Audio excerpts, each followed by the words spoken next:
Hello बच्चों, आज हम लोग पढ़ेंगे हिंदी कक्षा 10 की पाठ्य पुस्तक क्षितिज भाग 2 का चैप्टर 4 आत्मकथ्य, जो श्री जयशंकर प्रसाद जी द्वारा रचित है।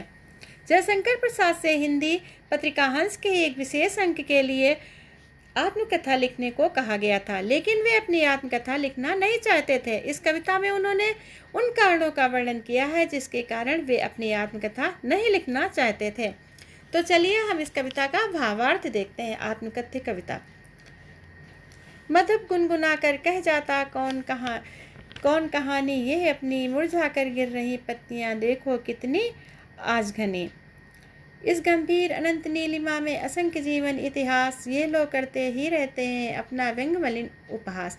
तब भी कहते हो कह डालूं दुर्बलता अपनी पीती, तुम सुनकर सीख पाओगे देखोगे ये कागर रीति। यहाँ कवि ने अपने मन को भौरा कहा है, भौरे की संज्ञा दी है। कवि कह रहे हैं कि भौरे गुनगुनाकर पता नहीं अपनी कौन सी कहानी कहने की कोशिश करते हैं। शायद उन्हें नहीं पता कि जीवन तो नश्वर है, आज है कल समाप्त हो जाएगा। पेड़ों से मुरझाकर गिर रही पत्तियां शायद जीवन की नश्वरता का प्रतीक है। इन पत्तियों से हम समझ सकते हैं कि जीवन कैसा है, नश्वर है। मनुष्य का जीवन भी ऐसा ही क्षणिक है, इसीलिए इस जीवन की कहानी सुनाने से क्या लाभ। यह संसार कैसा है, अनंत है। ये नीला, कवि के अनुसार ये जो नीला आकाश है अनंत तक फैला हुआ है, जिसका कोई अंत ही नहीं है, जिसमें जीवन के कितने ही असंख्य इतिहास भरे पड़े हैं। इनसे अधिकतर एक दूसरे के कटाक्ष करते ही रहते हैं। असंख्य इतिहास मतलब बहुत सारे, जिनकी कोई गिनती ही नहीं है। ऐसे इतिहास में पड़े हैं, भरे पड़े हैं। कवि को ऐसा प्रतीत हो रहा है मानो स्वयं की आत्मकथा लिखकर खुद का मजाक उड़ाया और लोग इन्हीं को पढ़कर उन पर हंस रहे हैं, उनकी हंसी उड़ा रहे हैं, उनकी कमजोरियों पर हंस रहे हैं। पता नहीं, इसके बावजूद भी पता नहीं तुम मेरी कमजोरियों के बारे में क्यों सुनना चाहते हो। मेरा जीवन तो एक कैसा है, एक खाली गागर की तरह है, जिसके बारे में सुनकर तुम्हें शायद ही आनंद आएगा। मतलब तुम खुश नहीं हो पाओगे, जिसको सुनकर के तुम्हें शायद आनंद आएगा ही नहीं, आनंद नहीं आएगा। किंतु कहीं ऐसा ना हो कि तुम ही खाली करने वाले, अपने को समझो मेरा रस ले अपनी भरने वाले। यह विडंबना अरे सरलते तेरी हंसी उड़ाऊं मैं, भूले अपनी या प्रवंचना औरों की दिखलाऊं मैं। मेरे जीवन की कमियों को सुनकर ऐसा ना हो कि तुम ये समझने लगो कि तुम्हारे जीवन में सब कुछ अच्छा ही हुआ है, यानी मेरा ही जीवन जो है कमियों से भरा था, तुम्हारा जीवन अच्छा ही हुआ है। मेरा जीवन हमेशा एक कोरे कागज की तरह था। कवि का कहना है कि वे इस दुविधा में भी हैं कि दूसरों की कमियों को दिखाकर उनकी हंसी उड़ाएं या फिर अपनी कमियों को लोगों के सामने लाएं।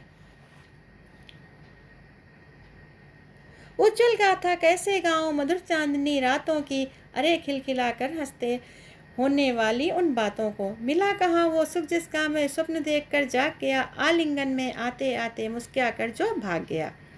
कवि का कहना है कि उन्होंने कितने सपने देखे थे, कितनी ही महत्वाकांक्षाएं पाली थी, लेकिन सारे सपने जल्दी ही टूट गए। कवि के सारे सपने, मतलब जो जो सपने देखे थे ये होगा, वो सारी कुछ पूरा नहीं हुआ, सब सपने टूट गए। ऐसा लगा कि मुंह तक आने जैसे उनको मिलते मिलते सारे सपने उनके पूरे होते होते छूट गए। जैसे उनके मुंह तक आते आते कोई चीज़ जैसे खाने वाली हो मुंह तक आए और मुंह से आते आते गिर गई। उन्होंने जितना कुछ करने की हसरत रखी थी, पाल रखी थी, हसरत सोचा था, जितना कुछ करने के लिए सोचा था, उन्हें उतना कभी नहीं मिला। इसलिए उनके पास ऐसा कुछ भी नहीं है कि जीवन की सफलताएं या उपलब्धियां कि वो उज्जवल गाथा जिनकी कहानियां वो बता सकें। जिसके अरुण कपोलों की मतवाली सुंदर छाया में अनुरागिनी उषा लेती थी निज सुहाग मधुमाया में, उसकी स्मृति पाथे बनी है थके पथिक की पंथा की, सीमन की उधेड़ कर देखोगे क्यों मेरी कंथा की। कवि कोई ऐसा भी था जिसके चेहरे को देखकर कवि कह रहा है कि जिसको चेहरे को देखकर कवि को प्रेरणा मिलती थी, लेकिन अब उसकी यादें ही बची हुई हैं।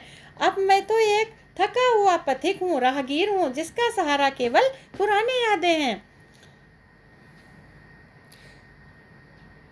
सीवन को उधेड़ कर देखोगे क्यों मेरी कंथा की, छोटे से जीवन की कैसे बड़ी कथाएं आस कहूँ क्या ये अच्छा नहीं कि औरों की सुनता मैं मौन रहूं?